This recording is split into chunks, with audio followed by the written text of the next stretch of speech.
Hello guys, आज हम class 8 का टॉपिक पढ़ेंगे जो है sowing, adding, manure and fertiliser, difference between fertiliser and manure from chapter crop production and management. Sowing sowing का मतलब क्या होता है? सोइंग मतलब जब हम हमने अभी पिछले पिछले कंसेप्ट में देखा था कि प्लगिंग क्या होती है। प्लगिंग मतलब लूजनिंग द सॉइल, सॉइल को लूज़ करने के बाद उसके अंदर हम जब सीड डालते हैं तो उसको कहते हैं हम सोइंग करना। Sowing is the most important part of crop production. Before sowing, good quality of the seed are selected. Good quality seeds are clean and healthy seeds of a good variety. Sowing करने से पहले हम seeds collect करते हैं और seed हमें कैसे चाहिए होते हैं? गुड क्वालिटी के। अब गुड क्वालिटी को कैसे डिफाइन करेंगे? एक बहुत ही बेसिक तरीका होता है। हम क्या करते हैं, सीड्स को लेते हैं, पानी के अंदर डालते हैं। पानी के अंदर डालने के बाद जो सीड्स अच्छे होंगे, रिच होंगे, वो नीचे नीचे बॉटम पे रह जाएंगे और जो अंदर से खाली होंगे, मतलब लाइट वेटेड सीड सारे ऊपर आ जाएंगे और ऊपर वाले सारे सीड्स को निकाल दिया जाएगा और जो अच्छे रिच न्यूट्रिशन वाले सीड्स हैं उनको लेकर सो कर दिया जाएगा। अब सोइंग के भी टूल्स होते हैं। सोइंग दो टूल से की जाती है, एक है ट्रेडिशनल टूल और एक है सीड एक modern tool. The tool use traditionally for sowing is shape like a funnel. The seeds are filled into the funnel, passed down through two or three piece pipes having a sharp end. These end prise into the soil and place seed there. Traditional tool क्या करता है? Traditional tool एक funnel type का shape होता है उसका, ठीक है। अब उसके फनल के एंड पे क्या होते हैं? एक शार्प एजेस लगे हुए होते हैं, शार्प एंड्स होते हैं। वो क्या करेंगे? सॉइल को लूज़ भी करते जाएंगे और उसमें सीड्स भी पोर करते जाएंगे, ठीक है। उसमें सीड्स पोर करते जाएंगे तो इससे हमारी सोइंग होती है। और एक है सीड ड्रिलर। सीड ड्रिलर क्या करता है? This tool so the seed uniformly at a proper distance and depth. It ensures that the seed get covered by the soil after sowing. This prevents damage caused by bird. Sowing by using a seed drill saves times and labor. Seed drill क्या करता है? Seed drill तुम्हारा जो seed होगा उसको एक proper distance पे सारे सीड को लगाएगा। वो प्रॉपर डिस्टेंस पे सीड लग गए, फिर उसके बाद उनको लगाता भी कैसे? उनको एक बॉटम पे डालता है, मतलब उन हर सीड को एक डिस्टेंस पे लगाएगा और एक सारे सीड को थोड़ा सॉइल के अंदर अंदर अंदर अंदर डालेगा, ठीक है। वो होता है सीड ड्रिल का यूज़। इससे क्या होगा? तुम्हारा एक ही पर्सन चाहिए होगा तुम्हें सीड ड्रिलर को चलाने के लिए, जबकि ट्रेडिशनल टूल के अंदर क्या होता है? तुम्हें दो लोग चाहिए होते हैं।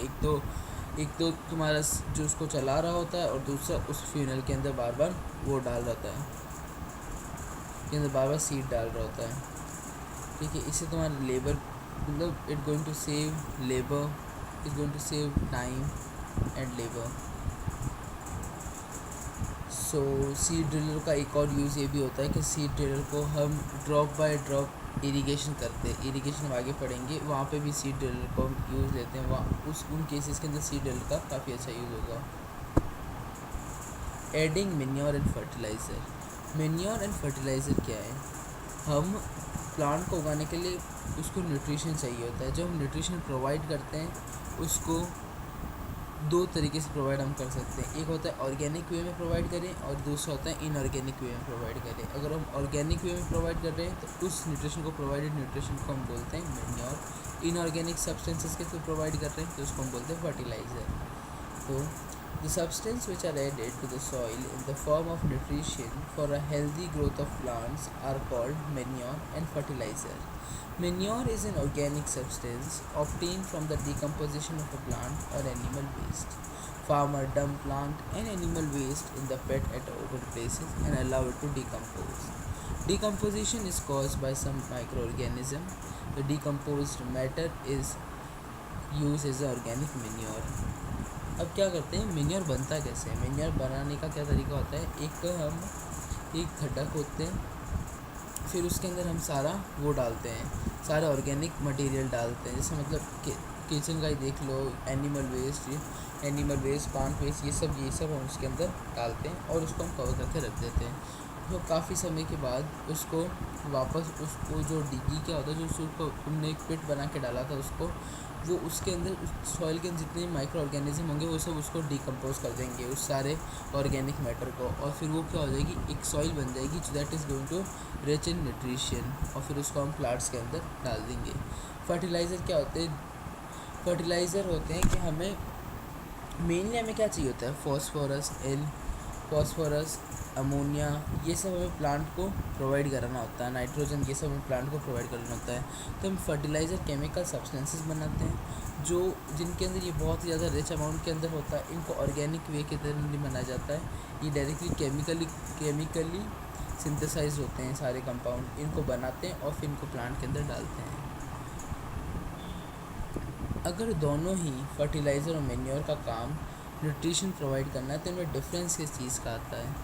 फर्टिलाइज़र और manure. Fertiliser is a inorganic और manure is a organic. Fertiliser manure के अंदर फर्स्ट डिफरेंस ये आता है कि ये इनऑर्गेनिक है और वो ऑर्गेनिक है। मैन्योर ह्यूमन वेस्ट और प्लांट वेस्ट से बनता है। फर्टिलाइज़र फैक्ट्री के अंदर प्रिपेयर होता है और मैन्योर का हम फील्ड्स के अंदर भी प्रिपेयर करते हैं। Fertiliser does not provide any humus to the soil. Humus के अंदर डिफरेंस आता है, मैन्योर ह्यूमस प्रोवाइड करता है सॉइल को और फर्टिलाइज़र ह्यूमस नहीं प्रोवाइड करता है। Fertiliser are very rich. Fertiliser are very rich in plant nutrition. Fertiliser को एक पर्टिकुलरली उन्हीं न्यूट्रिशन से बनाया जाता है जो प्लांट को ज़रूरत होती है, और मैन्योर एक ऑर्गेनिक वेस्ट से बनाते हैं। उससे हमें पता है कि हमें प्लांट को जो न्यूट्रिशन प्रोवाइड करना है वो मिलेगा, पर रेसिड्यूज़ भी बहुत सारे मिलते हैं हमें उसके साथ।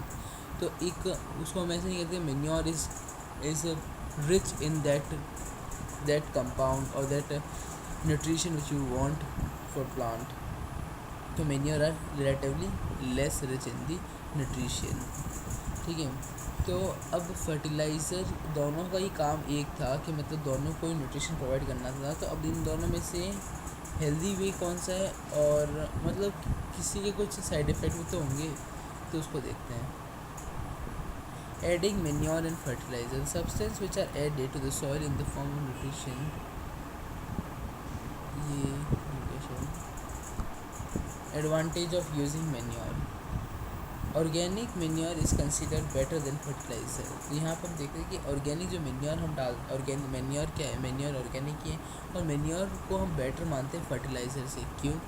मैन्योर की वजह से क्या होता है, वाटर होल्डिंग कैपेसिटी बढ़ती है सॉइल की, जबकि फर्टिलाइज़र से नहीं होती। मैन्योर सॉइल को पोरस करता है, गैसेस आराम से एक्सचेंज हो जाती है। अगर सॉइल की फर्टिलिटी बढ़ेगी तो सॉइल आराम से एयर मतलब एटमॉस्फेयर से कांटेक्ट में आ पाएगा, और उसकी वजह से क्या होगा, माइक्रो ऑर्गेनिज्म भी बढ़ेंगे। माइक्रो ऑर्गेनिज्म बढ़ेंगे तो सॉइल पोरस होना चालू होगी। It increases the number of friendly microbes. It improve the texture of the soil. तो इसलिए हमने मैन्योर को बेटर माना है फर्टिलाइज़र से। Value of a good production. Value of a good production क्या होता है कि जैसे बिज़नेस से हमें क्या मिलता है, बिज़नेस एक हमें बहुत ही economy, GDP of a country, इन सब पे इफ़ेक्ट करता है। बिज़नेस हम करते हैं, फैक्ट्री के अंदर प्रोडक्शन करते हैं, तो बहुत सारे डिफरेंट चीज़ों के ऊपर प्रोडक्शन डिपेंड होता है। उसी तरह एक एग्रीकल्चर के अंदर भी जो प्रोडक्शन होता है एग्रीकल्चर का, वो भी बहुत सारी चीज़ों पर डिपेंडेंट होता है, वो बहुत सारे फैक्टर्स पे डिपेंड होता है। क्लाइमेट कैसा है, एटमॉस्फेयर कैसा है, सॉइल कैसी, इन सब चीज़ों के ऊपर डिपेंड होता है। तो जिस तरह गुड प्रोडक्शन एक उस फैक्ट्री वाले फील्ड के अंदर देखो, मशीनरी फील्ड के अंदर देखो, तो वहाँ पे जब गुड प्रोडक्शन होता है उससे जीडीपी बनती है। उसी तरह एग्रीकल्चर के अंदर भी गुड प्रोडक्शन होता है, इन द सेंस अगर क्रॉप बहुत ही अच्छी होती है, क्रॉप का मतलब क्रॉप की जो जो वैल्यू होती है, जो क्वालिटी होती है, वो बहुत ही ज़्यादा अच्छी होती है। तो उस वजह से हमारा इकोनॉमी रेट भी बढ़ता है, क्योंकि क्रॉप का अच्छा होना बहुत सारे फैक्टर्स पर डिपेंड कराता है। ठीक है, so with this I hope you understand that in this slide we have discussed a very few topic that what is difference between manure and fertilizer. Manure fertilizer दो चीज़ें, इनको याद रखना कि manure क्या होते हैं। जो ऑर्गेनिक कंपाउंड्स हम बनाएंगे वो manure होंगे, और जो इनऑर्गेनिक कंपाउंड्स हम बनाएंगे वो फर्टिलाइज़र होंगे। मैन्योर क्यों अच्छा है फर्टिलाइज़र से, इस पॉइंट के ऊपर थोड़ा ध्यान देना कि मेन्योर फर्टिलाइज़र इसलिए अच्छा होता है क्योंकि मेन्योर के अंदर मेन्योर ऑर्गेनिक कंपाउंड से बनाए रखा है, तो उससे क्या है कि माइक्रो ऑर्गेनिज्म डेवलप होंगे जो सॉइल को पोरस करेंगे एक्सेट्रा। सो मेन्योर फर्टिलाइज़र का डिफरेंस देख लेंगे। Thank you.